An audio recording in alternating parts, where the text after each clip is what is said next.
চিনিকে শুধু বলেছিলাম একবার লিচুর প্যাকেটটা নিয়ে আয়, ব্যাস তারপর থেকে আর লিচুর প্যাকেট ছাড়ছে না। আর সেদিন চলে গেছিলো আমাদের বাড়ির কারেন্ট রাত 1:30টার সময়। চিনি সবেমাত্র ঘুমিয়েছিল আর সেই সময় কারেন্টটা চলে গেলে, একেই এই গরম তার মধ্যে কারেন্ট চলে গেছে, কি বিভৎস অবস্থা। তো চিনির বাবা চিনিকে বসে হাঁ করছিল, আমি ততক্ষণে একটু ছাদ থেকে ঘুরে এলাম, গিয়ে দেখছি আশেপাশের বাড়ির সবাই মোটামুটি ছাদে চলে গেছে। এই গরমের মধ্যে ঘরে কি করে থাকবে, তাই সবাই ছাদে চলে গিয়েছিল। পুরো আমাদের পাড়াটাতেই কারেন্ট চলে গিয়েছিল। তো রাস্তা দিয়ে কোনো গাড়ি গেলেই ভাবছি এই বুঝি কারেন্টের গাড়ি এলো, তাই বারবার দেখছিলাম। তারপরে ছাদ থেকে নেমে এসেছিলাম, এসে দেখছি যে চিনির বাবা তখনও হাওয়া করেই যাচ্ছিলো। তারপর চিনির বাবাকে বললাম, কী গো একটুখানি মাজা খাবে, বলে দেখাচ্ছিলাম। ওর বাবা এত বাজে, বলছে যে আমি গরম চা খাবো, এই গরমে নাকি গরম চা খাবে। তারপর ওকে বারবার দেখাচ্ছিলাম খাবে খাবে করে, তারপর ও আর খেলো না, তাই আমি এটাকে খেয়ে নিয়েছিলাম।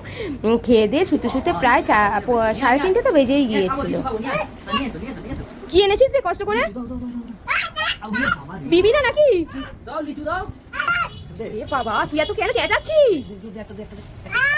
একটা তো দে আমাকে ভাই। আরে একটা তো দে। এই দেখ বাবা নিয়ে নিল লিচু। নিয়ে নিয়েছি। হ্যাঁ নিয়ে নিয়েছি। ওকে একটুখানি দাও, দেখি কি করে, একটু ছাড়িয়ে দাও।